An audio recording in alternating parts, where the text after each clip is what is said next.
Пиштолот го изнел од дома, а каде го однел рече не знам, не се сеќавам. Ставал ракавици на рацете, ама не знал зошто. Се криел позади возилото, ама и за тоа не се сеќава зошто. Заврши конфузното сведочење на Боре Видевски. Не откри ништо ново. Освен дека, откако на почетокот го признал неговото учество во свирепите убиства, сега негира било каква поврзаност. Пред судот се читаше неговото прво признание. Целата ситуација се договорила без јас да знам. Велибор ми спомна дека ќе се бараат пари. Јас бев во криза и се согласив.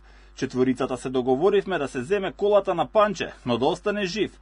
Сите четворица го однесовме кај ископаната дупка. Јас и Владко се вративме и како што кажав, слушнав истрел, се свртев и го видов Палчо со пиштол во рацете.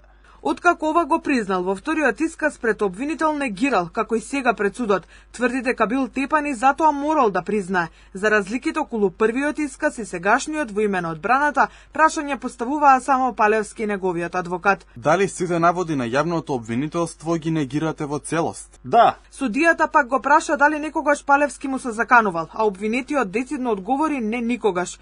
Но го потпрашуваше и за некои од деталите.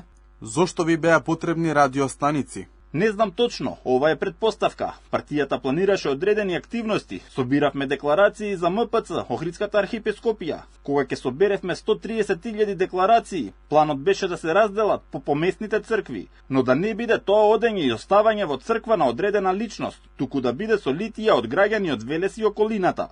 Радиостаниците предпоставувам беа за конекција, за да се комуницира ако има повеќе народ. Еден да стои напред, друг позади, трет на страна и да не се користат мобилни за конекција, туку радиостаниците. Адвокатот Бојан Манев тврди дека неговиот клиент Видевски вистината ја кажал пред судот, а не во декември 2023-та, кога морал да говори бидејќи му се заканувале од полиција. Тој пиштол не е употребен сигурно повеќе од 20 на години.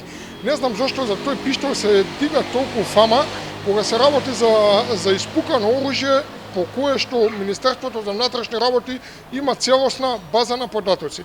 Доколку нешто е направено со тој пиштол и доколку со тој пиштол е извршено некакво кривично дело, веднаш секој балистичар кој што е вештак во Министерството за внатрешни работи ќе го утврди тоа и ќе го каже во вештачењето. Инаку Палчо се откажа од својот така наречен клучен сведок, кој требаше да потврди дека дента на убиството на Вања околу 11 часот разговарал со него во редот во банката. Професорот не сакал да го прими барањето од судот, а Палевски одби понудата на судијата тој да биде приведен.